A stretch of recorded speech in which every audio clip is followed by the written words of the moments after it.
Here's something we hope you'll really like. You're listening to Creating Daily. All right, Jon Dispenza in the studio. What's up, man? Good to see you, Billy. It's always good to see you, but it also feels weird to do it with a microphone in front of me. Yeah, dude, normally we are... Well, I'm going to produce the show, too, so I'm like, there's no Ernie over here. So, you know, all these big podcast guys are like, hey, pull it up on the Show screen. it to me on Google. You just go ahead and do that, Billy.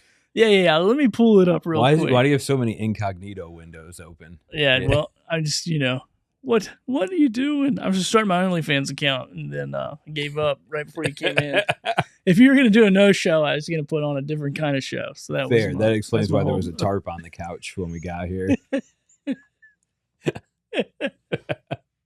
Oh, dude. Well, Jon, I appreciate you coming, man. This is going to be a fun show. There's no way I'm pushing these buttons the whole time. It's already distracting me. Maybe I'll put it over here. How many buttons do you have within your reach right now? You got, 24 on that Stream Deck plus another... Yeah, I got 15 plus a couple other... I can set it up. Different settings. Yeah, so we can probably go live right now if we wanted. am I realistically saying you've got the option to push between that and your Rodecaster like 100 different buttons within reach? And if the Rodecaster was actually acting correct, I would go ahead and try to throw in a couple zingers. But since we barely got your mic working before the show, I'm gonna leave it alone. You are every grandparent's nightmare right now, though. I just want to turn the volume up or down. Why are there so many buttons? Oh, dude. Well, man, it's been a while since I've done a podcast with anybody in studio, probably 5 years. You and Harrison. I want to call him Harry for some reason, but Harrison. Is that his nickname? I've given him the nickname Harry. Probably others have as well, and he's never hit me. Okay, well, you are his friend. So, but I guess if I said, hey, Harrison, I remember your great burritos, man. Like, you had really great burritos when we all worked. I say we worked together. You guys really worked together. I kind of came into your life for a very small season of my life. Yeah, you never really drank the Colt water to stick around with us, but I think you were memorable. Like, we had at that point in tech, we were going through, we'd bring in 15 new faces and we'd say goodbye to 10 of them at the end of every month. So it was like working in a kitchen almost. And while you were only there for a limited amount of time, I think you're probably one of the more memorable of the, 200 employees I met at my tenure there. Yeah, dude, I think you guys, I think that was like a burn and churn model of employees that I didn't really understand. But I'm like, it was a numbers game. And they were not shy about saying, hey, this is a numbers game. Yeah, and to their credit, or without trying to give too much credit to capitalistic America, it was exactly that. It was a system. If we do this, then we'll make enough money to keep doing this more. And if you don't hit your numbers, then you don't work here. Yeah. I kind of, like, at the time of my life, I kind of respected that. I was like, all right, so no one tells me I can't work Saturday. No one tells me I can't work overtime. The more I grind, the more I get. Some of that was really good. Yeah. And, then after a couple of years go by and your family's like, are you still alive? Because we missed you the last two Christmases. Then you start to kind of reevaluate, like, all right, what am I really doing this for? How ahead can I get? But you don't understand, Nan. I just have to hit these 8 metrics, and can't be 5% lower. It's over for me. Look, the whole country of Australia opens up after 8 p.m. over here, so I got another 6 hours of work I can do if I churn through Sydney into Melbourne and stay late. Dude, I love how many people, all one person who's listening to this, which is probably me, going, what are they talking about? But we're not going to say any names, but we did work together in a sales environment, which was really fun, man. I actually learned a lot that I took with me into other places of life and in what I do now. I mean, I close a lot of deals every month. Now, they weren't as high ticket as that, but probably not as hard of a sales process, but I still learned a lot. And I get to meet some really cool creative people out of there, like you, Harrison, and then that's it. It's only two. That's only two I know doing creative stuff. Anybody else? There's probably one or two more. There's I don't know if you remember Brian, but he's kind of, I don't know, he's kind of become like a vlogger, and he tries to do sales coaching.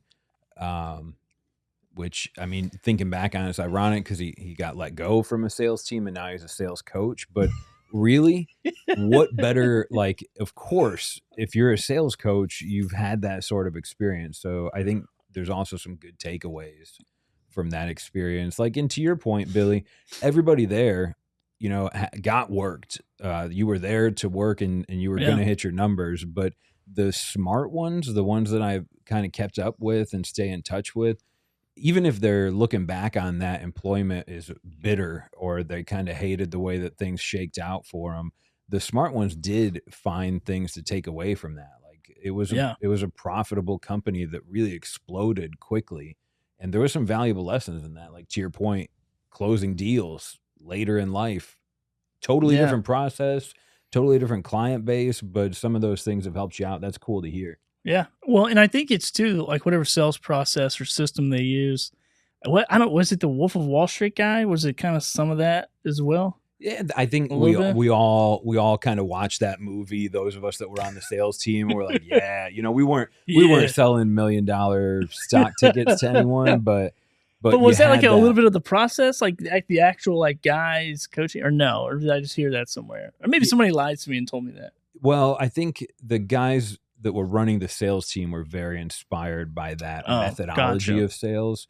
But we did probably just more the cocaine possibilities. That part was also, you know, if you're on a sales team, you've probably fantasized about. Oh, definitely. Cocaine, Adderall, Zins. If I wasn't even, I've never even fantasized about any of that until I was on that sales team. And I'm like, you know what? This whiskey shot at lunch isn't doing it anymore. It helps, but if I had cocaine, I could stay up and hit Australia too, and get here early and work through Europe before they get off work. Yeah, it was pretty fun to hear other accents from different countries, and then you're like, oh, I feel like a weirdo just calling you in the middle of your morning in the UK talking about whatever we were talking about. So, and it was also like we were the term in tech startups is like build it as you fly or something to that effect. Yeah. That was so common, and it like living through it, everything just kind of felt normal. Like, yeah, we're not a big company. We can pivot and we can change. And I remember when we first started calling overseas, because it was like this untapped market to call over there. Our products worked over there. So why not try selling them? But then you become aware very quickly that like an Italian doesn't kind of beat around the bush when you're trying to make a sales call. And he's not Southern. He's not like a Southern gentleman. No, there's no like, oh, hope your petunias are growing well. Anyways, I'm calling about this thing that might make you more money. Like the Germans were very, so you started to get all these different versions of no, and a lot of it was just culturally based. So I remember early on, like actually spending time at work researching what does a English sales team look like? What does it look like for people to get a sales call when they're in Sweden? Yeah. And trying to work that into, you know, because it's very like templated. Here's your script. Here's your talking points. Go make phone calls and make sales. But it didn't translate to especially countries where English wasn't a primary language. So figuring out, you know, like when I call Germany, it's really just about here's what it costs. Here's what you stand to gain. Now let's talk. And instead of in America where you kind of work towards that. Yeah. They're like, let me sell you the IKEA model. Yeah.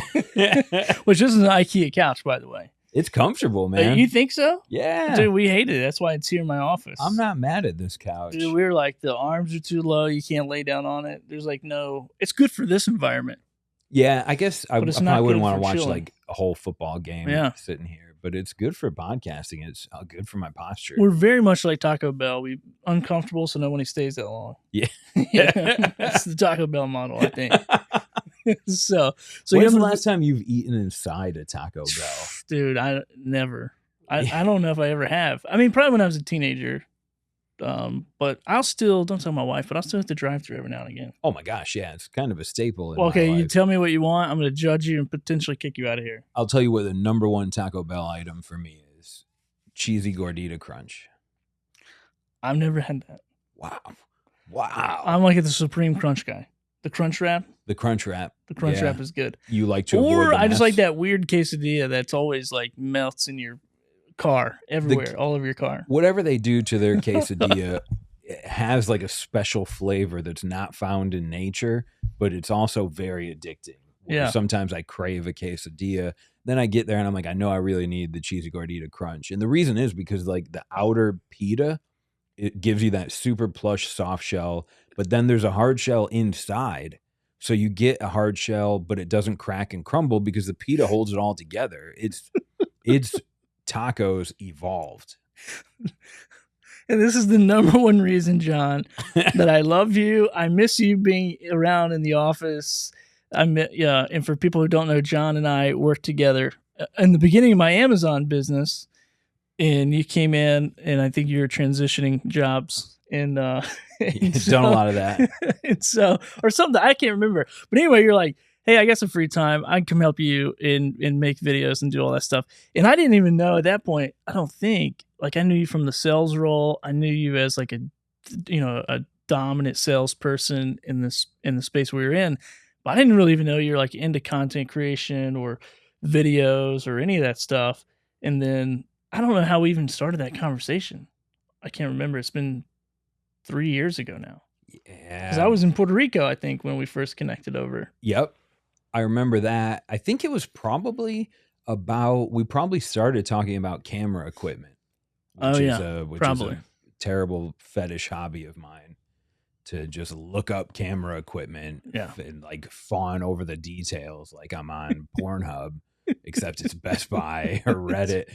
And I'm like, man, I think I could probably swing this lens and use it twice. And so it was nice to talk to you about, because you also nerd out about, you have more cameras in this small podcast studio than I think a proper giant production house would even have.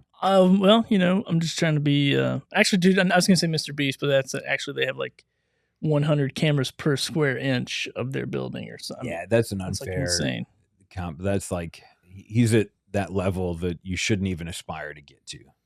So we started working together on the Amazon influencer thing.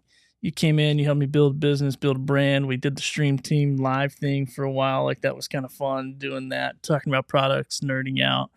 And then just fast forward, business was great. It was booming. It was awesome. And then came January and it was like, oh, I remember that. Hey, John, I'm really sorry, dude, but there's no more packages in the mailbox.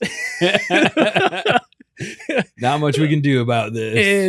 And then, dude, I don't know what happened to you afterward. Now we haven't talked since. Actually, I guess you went to, I don't know, but take me through your process of content creation, because I know you guys have started a podcast now, and you do your own creative projects, and you do freelance for other people as well on the side. So take me through that journey after Dillbilly HQ. Oh man, I honestly. So I remember it was after Christmas, and like our at Deal Billy HQ, the Stream Team, the deals were plummeting, and I was like, okay, I can't like take half of Billy's money that he's now not making. So let's try and pivot to something else. I don't even really remember where I went next. I bounced around, like going back to, I had a hospitality background years ago. So, and they're always hiring. So I was like, okay, generally my life has been ruled by some version of a 9 to 5. And then the creative work is like what I do to feel good. Like sometimes after you work in an office for 8 hours, you're like, I just want to get out and dig a ditch with my hands. And, sometimes I'll try that too, but doing something creative, it was really, for me, it kind of began when we were working for that tech company. I started a podcast with them. And oh, dude, I forgot all about that. Yep. That was my first like big podcast that actually had a good amount of exposure. And we were pivoting at the time. Video podcasts were more of a new thing.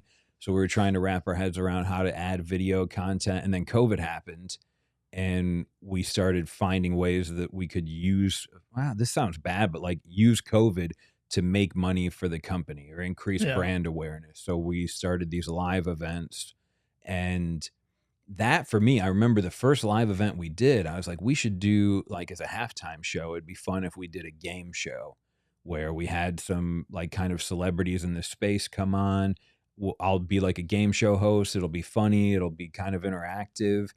and everybody ran with it. And then I realized, like, at best, I had used iMovie a handful of times before. Yeah. So I remember, like, it was like the project was due at midnight, and I'm like downloading Final Cut, watching YouTube tutorials on how to use Final Cut. What is a transition? But it was just, it was enrapturing. I was like, I want to understand how all of this works. Yeah. And then the space just blew up. Like, okay, now how do I film the content that I want to edit? And what is color grading? And all that stuff was just really exciting to learn, as opposed to like things that you have to learn. Like, John, here's the legal forms you have to fill out for a new, okay, this is hell. But let me go nerd out about f-stops and filming in log and how to make this look a certain way. Yeah, dude. Well, and that's what I always intrigued me about the way you think is like you're like real. I mean, if I had to put a label on you, like an engineer brain kind of, but you're like a mix, like, you know, left brain, right. I don't know, whatever. I'm not going to get into something I don't know about, but I think you do are like very creative, but then you're very like systematic as well. It's like, you're like a spreadsheet guy that can also create a logo. And I'm like, what is wrong with this guy? Like, I cannot do a spreadsheet. I can barely create a logo, but I can sell cheap videos to Chinese companies. Like, I'm pretty good at that. But I've always admired that about you, because, you know, when you're here, it's like, and you know, just talking about the whole creative process. But then again, you're like, I'm like, man, I just can't organize this. And you're like, oh, dude, I think I can wizard up a system for you in a CRM. And I'm like, what? I thought you were like a creative guy. Now you're like the CRM wizard. Like, what the heck? So I've always admired that about you, dude. So I love that you dive into those things.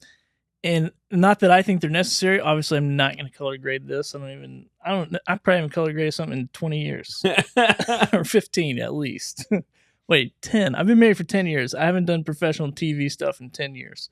So there we go. So post marriage, but so dude, so you and Harrison recently, I don't know how recently, 20 something episodes ago, started this really funny podcast, dude. It has me in stitches, and I haven't kept up from the beginning, so I feel like I'm like missing some storylines occasionally.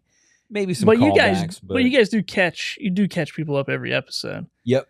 But dude, walk me through this, because I think it's one of the funniest shows I've seen, and I watch a lot of comedy shows. That's kind. I appreciate hearing that. Yeah, it's funny. And I'll take it as a compliment, the engineer creative brain. I think that's a good summary. Like, it stems from laziness, Billy. I want to spend my time doing what I enjoy, so I'll waste 2 days figuring out how to automate the dumb stuff that gets in the way. So Harrison and I had done a couple of podcasts before. He worked with me on the big one with the tech company we were at. And I kind of, after enough of that, I was like, I don't want to do podcasts. It's actually quite a bit of work, especially if you add video and you want to edit out the pauses and the ums and the mistakes. Like, it's one of the most arduous. It's fun because you're in that creative space, and, you know, you get to maybe apply some effects and help tell a story. But it's also arduous, boring sometimes, and you have a deadline if you really want to keep honest with your listeners. So he came to me a couple of times asking would I want to help edit or produce a show, and I was like, nah, I don't have the bandwidth right now. I'm kind of focused on this 9 to 5. I really need to get insurance again. And eventually he came to me and he said, I have an idea for a show that's not going to require a lot of research ahead of time. We don't have to do much editing. I broke that rule right away, but and I said, all right, here's the theme. We're gonna set a deadline. We're gonna do 50 episodes or something like that, so I know I've got an out at the end of this, instead of just podcasting for eternity and then finally getting burnt out or hoping that one day you get monetized. I was like, I don't care if we make money. We're going to do this for fun, but we're going to have like a hard stop built in where we can reevaluate and change directions or take a break. And that was what really brought me back in. Okay. That's pretty good, man. Cause I know I had a co-host of the fishing show. Well, I had a co-host of a different fishing show before. We had no parameters. That was a train wreck. I almost got in a fist fight in this guy's house. That's a true story. And, got out of that, sold my part to him. And then my second co-host, dude, we lined it all out.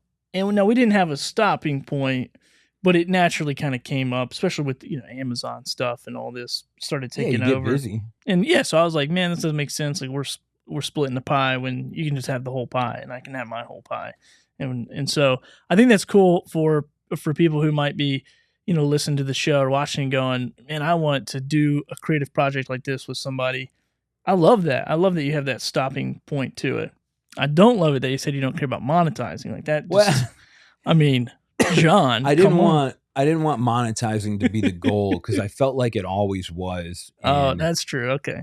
In any creative project I had done, it was fun. Another thing I've done for a long time is woodworking as like a creative outlet. Let me build a little monitor stand out of walnut and maple because it'll look good and it'll bring me joy, and I'd rather build it than buy one.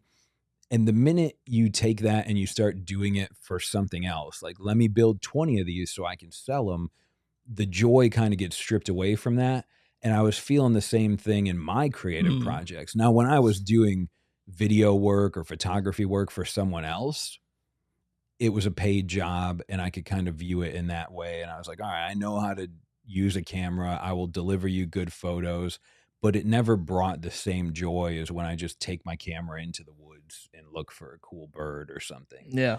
So the monetization thing, like, yeah, if it happens, that would be great and I wouldn't turn it down, but I didn't want that to be the goal, because then you're just like, how do we get more listeners and how do we expand and where should we be marketing and all these problems you create that are really hard to solve without money or celebrity endorsement. So I mean, just have me on your show, dude. Just have me on. I'll bring the crowd, man. I swear I got 4 people I can swear will bring to the show. Hey, plus 4 listeners is plus 4 listeners. But yeah, man. So if anybody wants to check out the podcast, it's called Beer Me That Movie. Yep. And dude, it is fun. So tell us about the whole, like, how this came about, like, because this is a funny concept, and dude, you guys are hilarious, and I watch it in jealousy, and I watch it and I envy the chemistry and dude, Theo Von's one of my favorite podcasts to listen to. You guys are my second, it's probably even better than his stuff. Oh, don't say that. I'm saying the chemistry between the two people, because like normally it's like Theo Von, throwing zingers that maybe people get, maybe they don't get. But you guys were like, zinger, zinger, zinger, zinger. It's like a ping pong table of zingers. I'm like, dude, this is so funny. Like, do you guys script it? Is it really made up? Like, spill the tea. So the log line of this podcast is Harrison and I'll sit down and we go through, there's a social media platform called Untapped where people log beers that they drink. And beers in the world today have insane names. So the idea is we look at the beers you're drinking and we find crazy names, and then we turn those into movie pitch ideas on the spot. And every week we record that episode, and then the following week we pick one of our favorites and we turn that into like a fully thought out feature movie idea. So far, Robert Zemeckis has not called us about these, but the main idea is like, we've both got backgrounds in this, like Harrison's written scripts before. Okay. And we've at least been close enough to this industry where we understand both the beer side and the movie side. And then we can just sit down and really have fun with it. And one of my favorite things is like, I don't have to research where these hops came from and who grew the barley for this beer. It's just the beer's name is Dump Truck of Doom. Wouldn't it be funny if we made this into a movie about a stripper that had an ass so fat you couldn't look away from it? Or, and we'll riff like that. We'll kind of go back and forth for a couple of minutes. Yeah, dude, it's funny. And if anybody hasn't checked it out, please, it's Beer Me That Movie. Beer Me That Movie. Beer Me That Movie. Yeah, very funny. Old millennial vibes for sure. Harrison's full-fledged a dad, so he brings that energy. Oh yeah, I could tell. Yeah, he loves puns, and we kind of keep each other off balance enough where I think to your point, it does kind of work well. Our humors are actually pretty different, but but it's like, you know, it's like a good relationship where he's thinking about Taco Bell and I'm thinking about Chinese, and we end up having a General Tso's taco, and it's good. Yeah. Yeah, dude, it's that interesting. Yeah, I mean, that's what it, it's like Theo Von's brain split in half. Yeah. Because I feel like he like puts it all together himself. Yeah, he's brilliant. Like, he doesn't get enough. He maybe gets too much credit, but I think he's an example of like a really good podcaster. Yeah. And dude, I love the entertainment fact of it too. And that's one thing that I've always fantasized about as a content creator, is being very entertaining. And then I watch myself back, I watch the replay and go, oh, you're like really not that. Like on the inside, I feel full of energy and I'm like think it's a great show and it's funny. And then I watch it back and I'm like, wow, dude, you're a stick in the mud. Like, you suck. It's like, good, you can bring a little bit of value to, creators or whatever. But man, I love the show. I think it's awesome. I've always been a big fan of what you do, because I do think you're that super dialed in, like, perfectionist, but creator that will just like really. Okay. If like the other day, I sent somebody to you. They called me. They said, "Hey, I want you to edit this YouTube channel for me." And I go, "Man, I'm way too busy. I know my friend John picks up some stuff like this. I'm going to send him to you." And so I just sent you the message, and then you reach back out like a few days later with like a full, like 1 minute walkthrough, like on screen. Here's these details. Here's what I would do. Here's this side by side audio comparison. Here's the side by side video. Here's how you can make this better, this better, this better. And the guy is literally like, "Johnny, blew my mind. I'm gonna call you tomorrow." And I just thought, okay, dude, this guy's skill set of editing, sales, wowing the customer, presentation. I mean, as content creators, I feel like a lot of content creators don't think that way, and they should, because they can get a lot of business from there. So it's probably a no-brainer that you and this guy are like, we're going to work together for a little bit and see what happens. And so I thought that was really cool to use your skill set to set yourself up for a job, for a gig or whatever. But then also you have like this really creative, fun podcast that you can do. And I have trouble separating these two. Like, this is my fun podcast, and listen to me. I'm still like, so anyway, we're going to talk about the business of podcasting. It's like, dude, shut up and just have fun. And I have a hard time doing that. But you guys do a phenomenal job at it. Well, you have to, like, a podcast is effectively a discussion. It's a narrative of someone giving you information, or it's two people that are hopefully entertaining or exchanging information. And I think if it's not just a kitchen table conversation, you have to have some kind of guardrails set up so that this conversation remains enjoyable. If we were still riffing on Taco Bell, the listening experience is now really degraded. There's only so much. That's true. So I think we'll start with number one on the Taco Bell menu. I don't fault you at all. I think I appreciate it, especially as a guest, having you kind of reframe where we're going next. I think it matches, like, to your point. When I saw the YouTube channel of the guy that you sent me, I was like, all right, I don't know if he's going to want to work with me, but I know what I could do to help him. Yeah. And that's kind of my approach. Like, doing the podcast with Harrison, I want to know going into it, this is for fun. I'm going to spend some time editing it and I'm going to have fun doing it, but the goal isn't to make money or sell anything.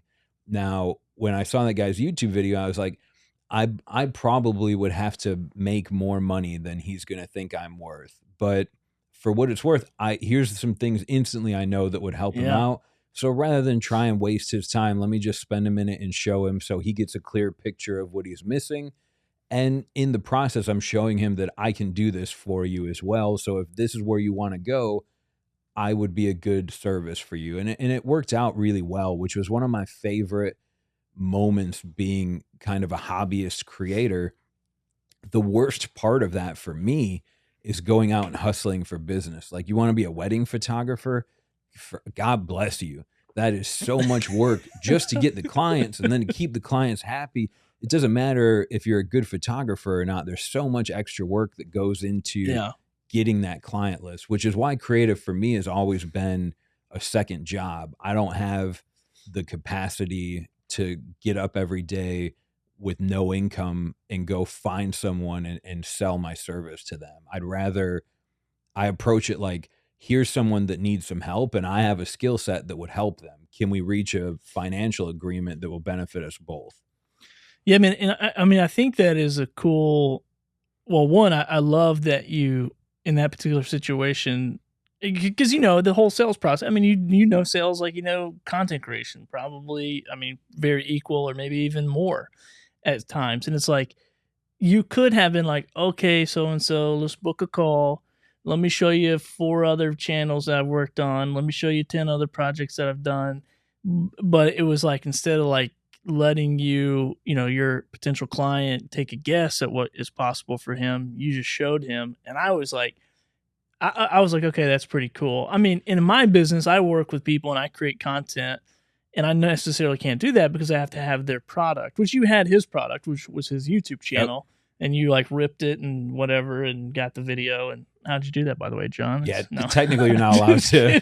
You're not technically allowed to download someone's posted YouTube video, but I figured in this case, hopefully he'd give me a pass. Yeah, well, that dude was super cool. So, but I think it goes to this whole like creator economy when we're thinking about we want to create something fun. We want to be able to sometimes even get compensated for it.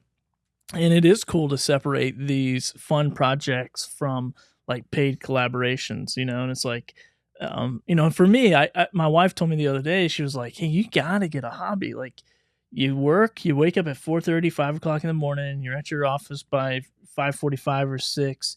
You come home, you pick our son up around, 2:30, and then you're at home for the rest of the day. Like you don't do anything else. And I'm like, okay, you're right. I gotta. That's a good wife. I mean, it sucks to hear, but that's good advice. Well, then she's like, you should go to the gym. And I'm like, that's bad. No. But she does CrossFit, so she's like really into it. I honestly, I tried it, dude. I tried it. I mean, I went for 3 months. I think I did 3 sessions in that 3-month period. That's good. You got your money's worth, sorta. I took all the classes, and I'm like, I'm 37. My spine is going to be severed if I make one wrong move. So it wasn't because I couldn't physically do it. I just couldn't mentally, overcome that fear. But yeah, man, I love the journey, and you and I are friends. We live in this, this town of Wilmington, and, part of this podcast is like, I want to connect with other local people who are doing really cool stuff. And you and Harrison already have a gig. So I was going to see if you want to be my co-host and make funny jokes, but you already have it. It's okay. It's okay. We already did our thing before. That's the guilt process of sales, Billy, that you're employing right now. I'm just kidding. Dude, I would not. I mean, I love your guys' show so much, dude. It is so funny. It cracks me up. But you do more than that. So you do some other stuff as well in the creative space. You can go to your website, which is John. Wait, tell me what it is. Creatingwithjon. Creatingwithjon.com. And yeah, dude, you just have so many skills: video, woodworking. And the woodwork is good. I remember you made me some headphone holders. I think I sold that at a yard sale. You're the only person that's made money on one of my wood projects. I think actually no. One time I built a headboard for a boss of mine, and he insisted that he pay me. But like to your wife's point, yeah, I could start an Etsy store. I could try doing some version of marketing woodworking. I could go to a new restaurant and tell them I'll build their tables for them. But for me, that's not where I get joy. And I guess because I'm fortunate enough to mostly maintain some sort of steady income through working for someone else, I've never felt like I have to go to that restaurant and try and sell my tables to them. The way I approach woodworking, and to a lesser extent, editing and video and photography work, etc., is like, it's going to make me really happy. I see this brewery is offering flights and their flight boards are falling apart or they don't have any branding on them. And I know that I could create something for them that would represent their brand and make them proud. And it'd just make me feel good. Yeah. And maybe I'll spend like $50 on wood and maybe they'll give me a free beer at the end of the day. It's kind of a wash. Because the idea is, if I bring you these flight boards, it makes me feel good more than them compensating me like $400 is going to make me feel good, right? Like I'm proud of that for a year afterwards. So like that hobby part of being creative allows me, and I'm not beholden to them. They didn't get to say, I want maple inlays and I want the logo over here. And then you need to remake True. these and make them an inch higher. I'm just making something that I think is best for you. And if you like it, great. Good. If not, I had Yeah. fun making it. And that's it. I don't have to like go back and edit your wedding photos to make the sun brighter. Yeah, for the mother-in-law, I'm sure. Yeah, like part of that, I think actually now that I've said that out loud, it's a lot of like selfishness or vanity. Yeah. But like I did 2 weddings and one of them was great and the other one was kind of a nightmare. And what I learned is like I've developed an eye for the way I want my photos to look. And I personally think this is a good look for my photos. That's why I do it that way. Yeah. And if I'm taking if you see, I showed you what I do and you said, I like this, and I take your photos and I spend time and I call the bad ones and I edit them and here you go. And then you're like, nah, these are like too warm looking, or I don't like the dark. And I'm like, all right, now I'm not working for you anymore. Like I want you to be happy, but I don't want, this is taking the joy out of my creative hobby right now. Well, dude, I do think that like with wedding photography, I mean, I don't know that much about it, but I do have a friend of mine who was like a phenomenal, he still is like just a phenomenal photographer, and people, you know, if people are really, I mean, somebody out there, mother-in-laws who are looking for a photographer, hire because of the style, because it's the style of it. You know, it's like people hire me to do videos for their products on Amazon because of the style that I bring to the table. And that's what I put on there. I'm like, I'm a productized service. Like, if you want me to do it, this is what you're getting and this is what it costs. And I'm not budging from that. You know, I'll take your suggestions and quote unquote retirements or requirements. Yep. Not retire. I'm trying to retire, but requirements. I'm going to retire you after this. Yeah. If you try to make me do a revision, I will retire our relationship. like no revision. So, but I do think it's a fine line of balance between, you know, that freelance working hourly, lots of revisions, that type of thing versus here's what I'm good at as a creator, as a content creator. And dude, I always, and I say this out loud because I'm like an entrepreneur first, content creator second. Yep. My wife is a content creator first, entrepreneur second. She's very like, if she could just like lay out in the sun and paint and get paid for it somehow. And she's very good and take her like art in general. Yeah, she's great. I mean, she's like a great I mean, everything she does, very much like you, very detailed, meticulous. It's got to be done. It's got to be done right. And I'm just like, how quick can I get it done? You know, I'm like the burn and churn, almost like the metric model of the place we worked at. I can't fire myself. You know your numbers, you know what you want to hit. And that's like, I think that I don't want to say I'm jealous, but surely there's a part of me that's jealous that you found a way to do something you're good at and do it for yourself, and you've paved your own path and found your own clients and built your own number system. But the thing that I think your wife would agree with me on is like you're beholden to that to an extent. If someone sends you products, you have to hit the brand, the style that you've created, and it doesn't give you the freedom to play around. That's where like you have a gorgeous setup in your equipment in this office.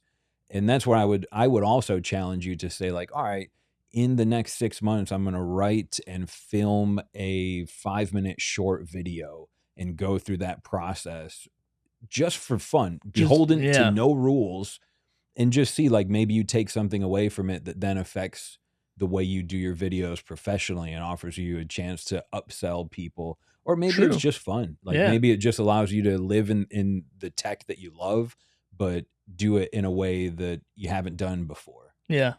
Yeah, man, I do think that's important. And it is one of those things like, and like you said, like you work, you have your job, you got your thing, and you love that, and you do that, and that's what pays the bills. And then you can do the fun thing. And I feel like over the last couple of years, it's like, okay, man, I've built that like economy for myself in my own business. And now I'm like, okay, that's kind of like on autopilot a little bit, not as much, because the thing that sucks about my job is like, if I don't show up, I don't make money. So this business is like this. Yeah, you can take off any day that you want. You just won't eat that day. It just won't eat. Yeah, no Taco Bell for me, you know. Well, meanwhile, where you're like, yeah, baby, I'm eating Taco Bell every day But I think it is that balance. But I also think it's a lot to do with like personality and. I mean, I'm just not a good employee unless it's like a chaotic job. If there's like, and I've worked 2 jobs in my life where it was just like there's a lot of responsibilities. Nothing is consistent. You don't stay still for longer than 10 minutes. And it just feels like chaos. And for whatever reason, I thrive in those moments. I'm like, this is what I'm doing. You know, it's like when I'm in here and I get to shoot 64 product videos in a day. And then like 9 people are texting me, calling me, emailing me, trying to book me on a podcast. I'm like, this is the dream. Yeah, and my wife is like, I don't want anyone texting me all day while I work on this PDF or whatever. Exactly. I need focus time. I'm putting on some instrumental music. Yeah. I'm closing the door. The lights are going dim. I'm going to zone in. Whereas, yes, Billy, you're like, light everything on fire and I will manage all of that. Yeah. Well, what happened, and that's what happened with his studio space was like, I'm in there. I'm start cleaning my office, and I'm just cleaning. I'm cleaning. All of a sudden, I have like this little mental snap. I'm like, I got this whole room in here. What do I do with this whole room? What am I going to do with it?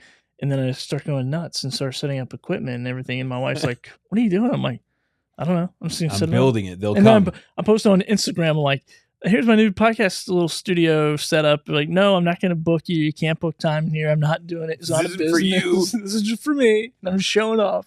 You're like that old Italian grandma with like plastic covering her couch. Yeah. That's not for sitting on. You sit on the floor. Yeah. Dude, I should do that with this couch. Yeah, you should. Yeah. Well, then dude, we could eat Taco Bell on it. Then for sure. We could eat Taco Bell on it now because I think how the Germans built this is we can rip all this off and throw it in a washer. Actually, that's really cool. Yeah, and you can like switch them out to sell them on Amazon. Links in the bio. If you've enjoyed this video up to this point, you haven't subscribed, hit that subscribe The best button. product review Billy has done yet. We barely mentioned the couch. We've been making you jealous of it the whole time. Yeah.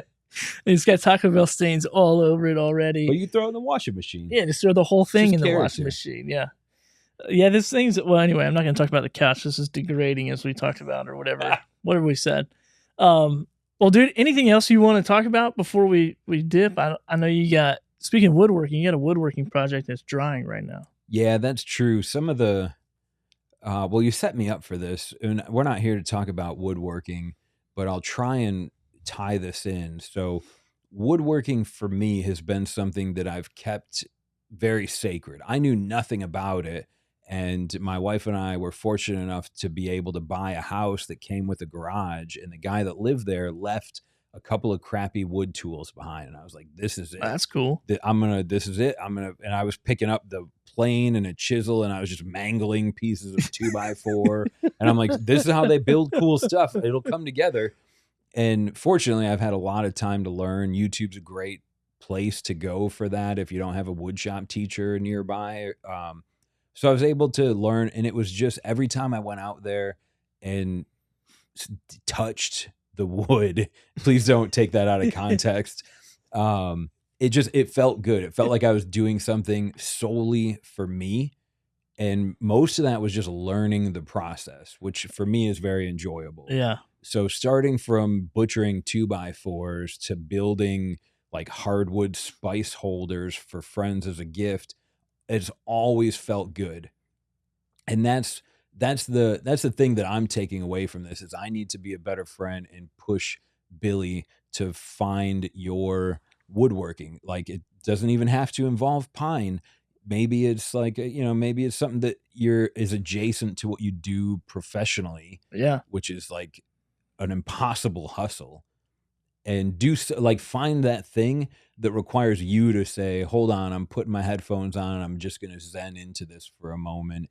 And not even for the act of like getting good at editing audio better, but for the journey and what that brings to you professionally, right? Even if it's just going for a walk on the beach and looking for rocks, sometimes that little walk and getting away from work makes you more productive when you come back. Like you can process things better.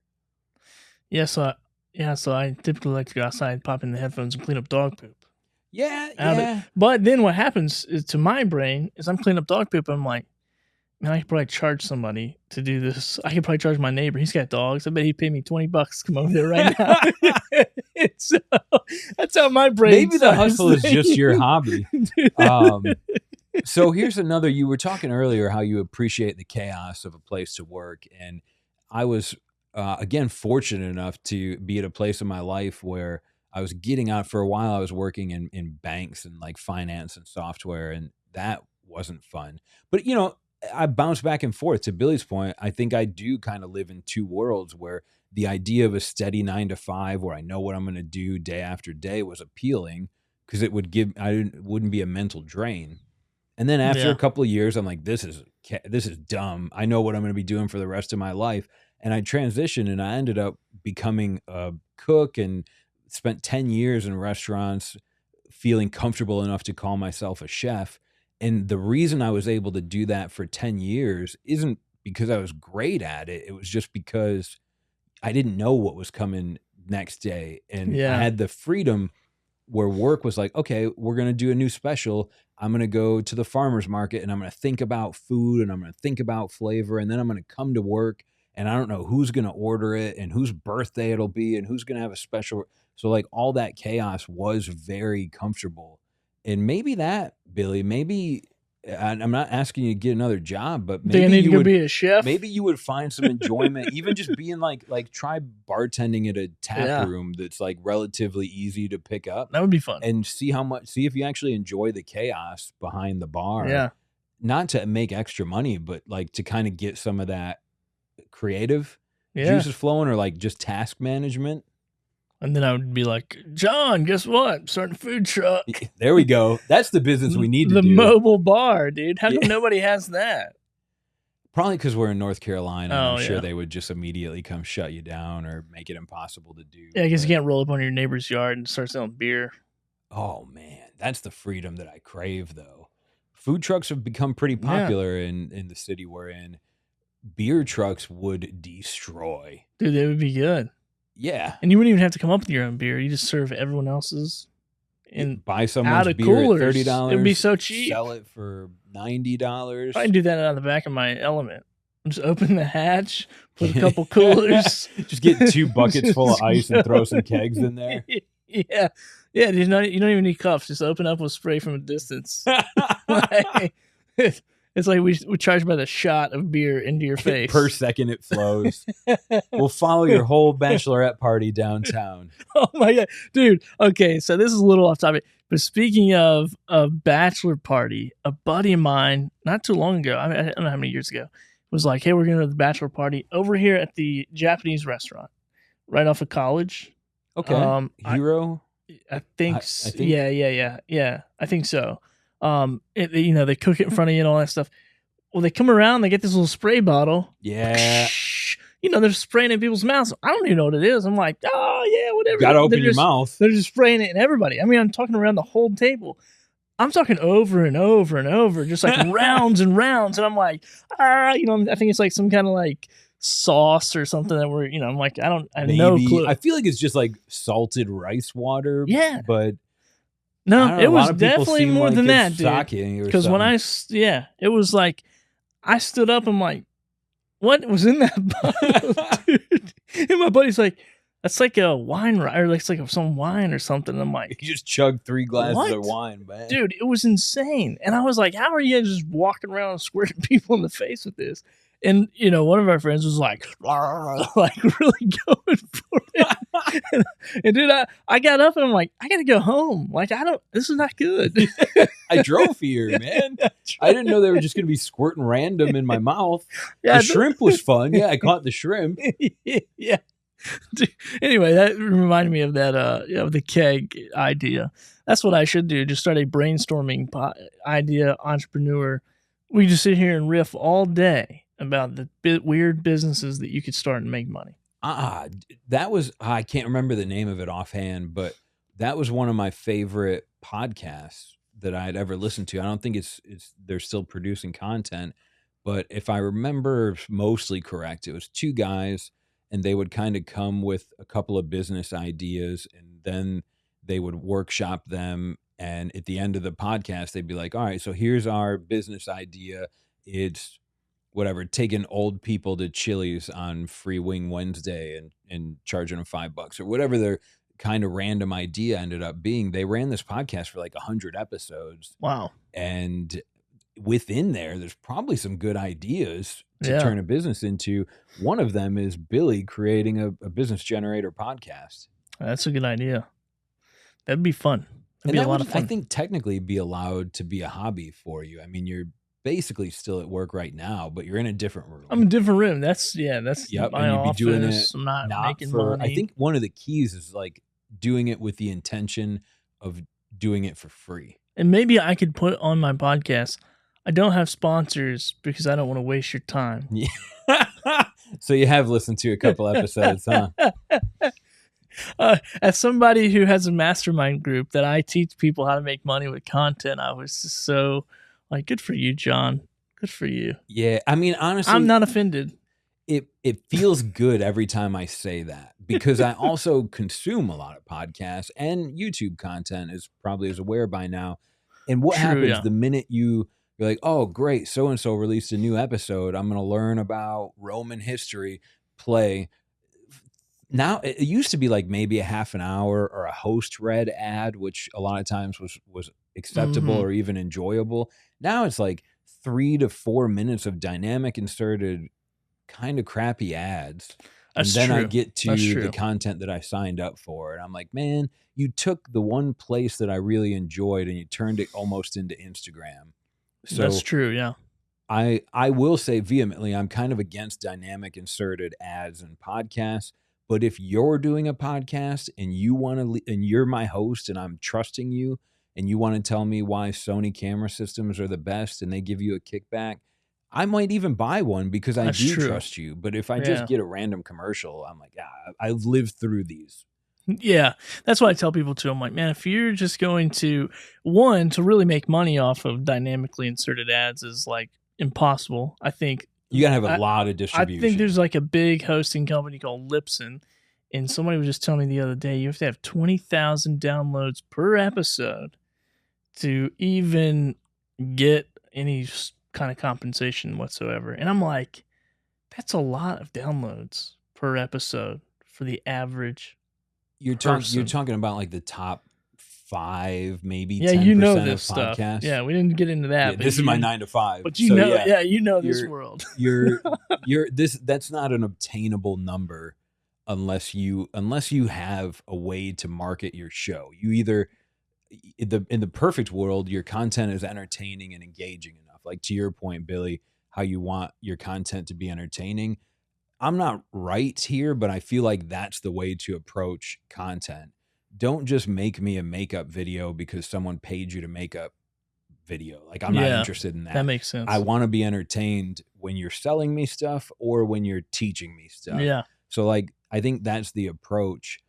And for that, it makes it very hard because a lot of us are not entertaining enough to randomly recruit 20,000 people to come back and listen every week or day or month. So then what happens? So you need to get Rainn Wilson or Bert Kreischer or someone to co-host your podcast. Go ahead. Enough of Act a like following. Bert. Take that shirt off. So you're kind of like, you're limited. You have like the idea that you'd be able to achieve that success. Like I compare it to when I was growing up playing high school football, and I'm like, yeah, I'm a person, and so is Barry Sanders. So by proxy, if I try hard enough, I could be in the NFL like Barry Sanders. No, absolutely no. There's certain gifts and discipline that he had that I did not have.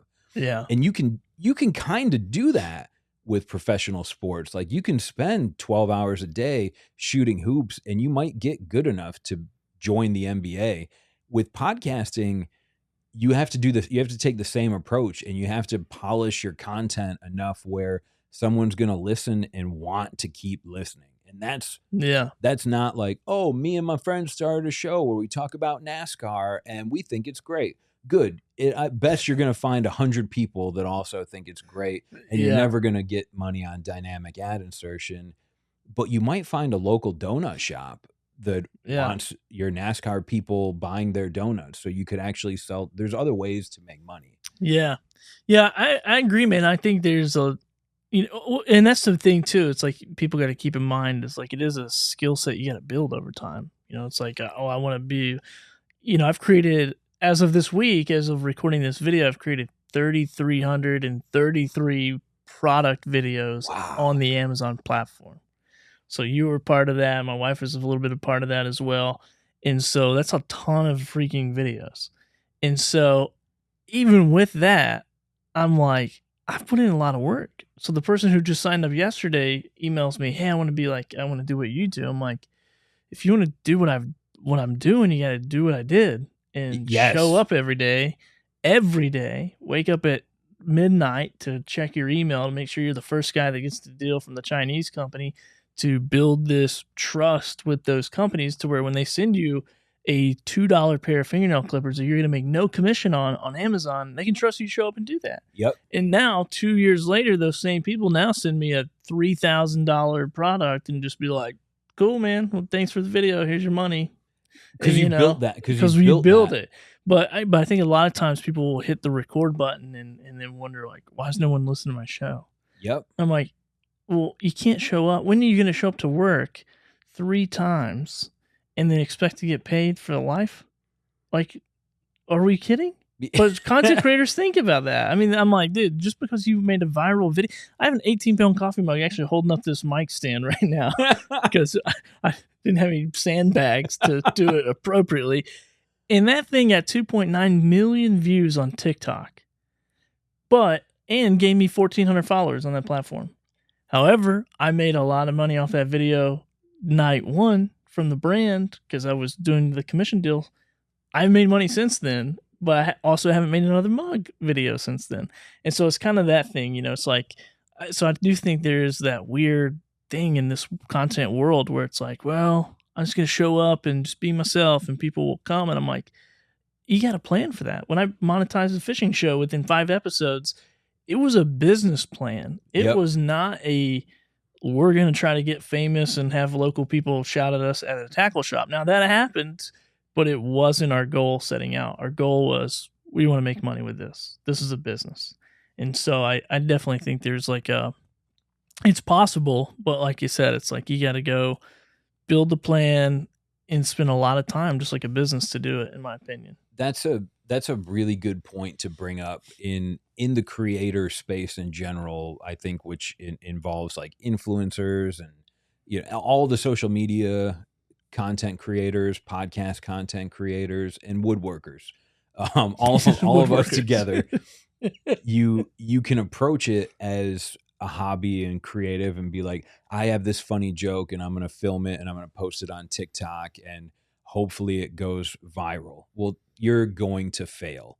I mean, over 99% of the time you're going to fail. You might, and I don't want to like be a downer, because you see, just beat them up, like, John. Let's beat them up, right? Oh, Hawk Tua was nothing. Then she was everywhere, and all this stuff happened for her. How many like 6 million hours a day get uploaded to YouTube, and one Hawk Tua girl made it into some sort of viral stardom, seemingly random, right? So. And the poor guy who shot the video, I don't even know his name. No one, he got nothing. Poor guy. He might have got like a good job from his friends, and they probably still don't buy him drinks at the bar. He should have been the agent or something. Like, I discovered you. Wait a minute.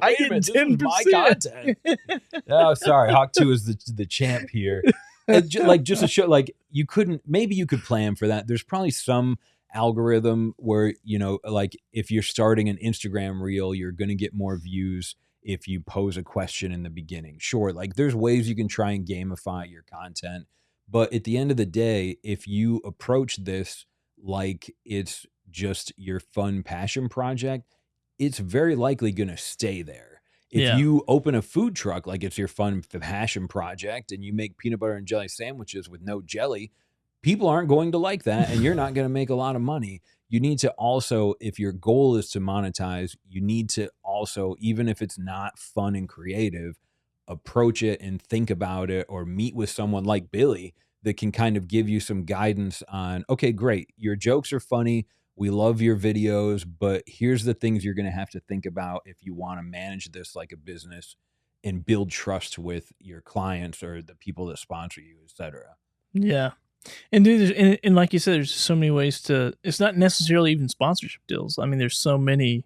It's like, I have a membership group now. So it's like, I can promote that. I can promote if I built websites or whatever, maybe I started in that niche and just use it for a marketing strategy rather than trying to make money direct from the podcast. So, or the piece of content, which I think is so funny because I see this like creator world and people are like, what do you do? And I can't think of I'm just like, I create content. I don't, they're like, oh, it's an easy what does answer that for like mean? grandma at Like, Thanksgiving. yeah. Where you're like, yeah. If I really want to get detailed, I'm like, I create product demo videos for e-commerce sellers. Like that's a line. That's the I've been LinkedIn using. answer. That's Yes. the LinkedIn. Yeah. Yeah. LinkedIn people for sure. Yeah, grandma, I shoot videos of myself. Yeah. I'm weird. People pay you for that? Yeah, Yeah. it's an honest living. Yeah, I'm working hard. I'm sweating.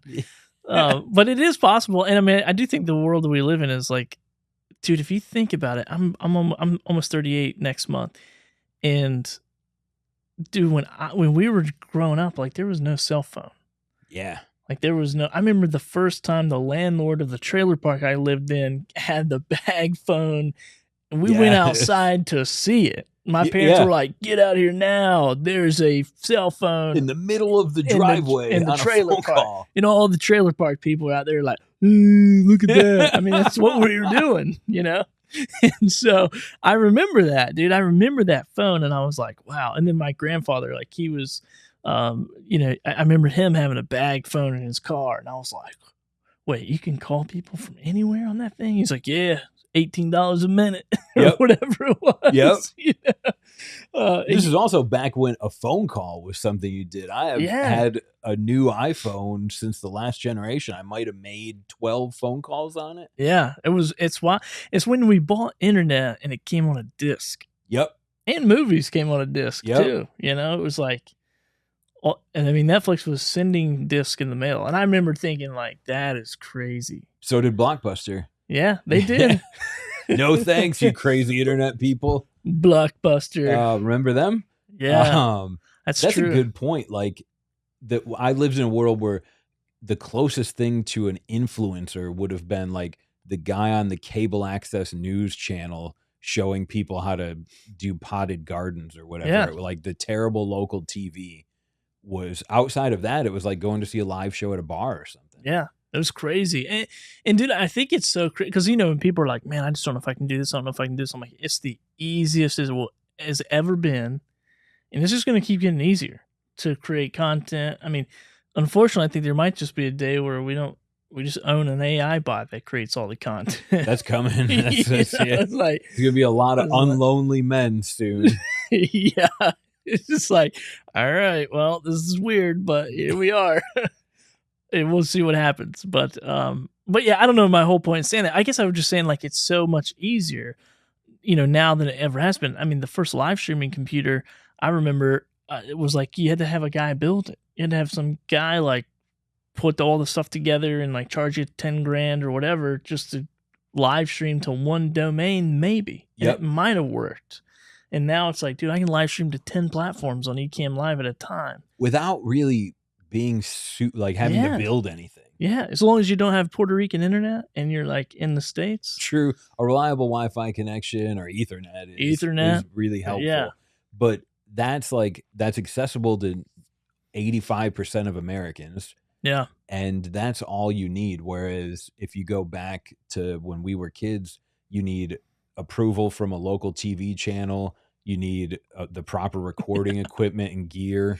50 grand. You need like someone that says they're a director and a sound guy with a boom mic. And now you're all those things. I mean, look, dude, I've been producing a whole show while we've been sitting here. True. Your mobile phone is a insane. better production studio than existed in most that's crazy. media houses 20 years ago. And the weird thing, we were at the museum the other day, and this is really going to put us, one of those rotary phones were in there. I remember using one. I remember being at my grandma's house. I remember when the plastic piece on the rotary phone would break, you just chop a pencil and put it in there. Yep. And that was the fix. And my grandmother would have the, because people slam it on there or whatever and break the phone. And, it's like the cord was attached to the wall that went 19,000 feet through your whole entire house. Yep. dial-up internet where it's like, and you hear your mom cussing through the modem. Get off the computer. I'm expecting a call. Yeah. I remember my buddy Lance in middle school. He had a direct line of his own in his bedroom. Rich kid. Dude, I was like, dude, your dad either really loves you or really hates you, but it's one of the one other. way or the other. You got hooked up. Who cares? Yeah. Like, you got the whole thing right here. So, well, dude, it's been fun, John. I appreciate you, man. First episode back. You're like helping me be the Jesus Christ of this podcast and resurrect it from the dead.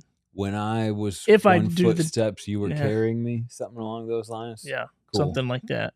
We should go to the beach together. Yeah, you could carry me around. Yeah. Maybe I could pull you on one of those little sleds. Yeah. we don't get snow here, so we can just do that at the beach. The beach snow. That's about as close as we get. No, I appreciate you having me back. It feels great. I like this couch. The mic's in a good position. I didn't have to do anything. Well, what I want to talk to you about is coming back and working at Dillbilly HQ for a fraction of what you make now. Currently, now we're talking with no insurance. Love it. But this couch can be your chair, and I'll just slide this over, and you don't even have to shoot a video. You can just repurpose all the 3,300 I have made. Just remake them. Yeah. Translate them to Polish. And it's probably going to be about 25 to 30 cents per video. That's how your salary will break down. Okay, it's a good so I deal. cap out at like $950, the most I can make. Yes. You got to make more videos, really. Yeah. There's very small margins around here. Oh, man. Well, John, appreciate you, man. It's been awesome. It's been always fun. A pleasure, Billy. And I'm sure I'll edit this. No, I won't. I'll just put it out. It'll be good. We did good. I think we did good. But you can rip it from YouTube and edit if you want to. If I have to, I will. All right. Thanks, man.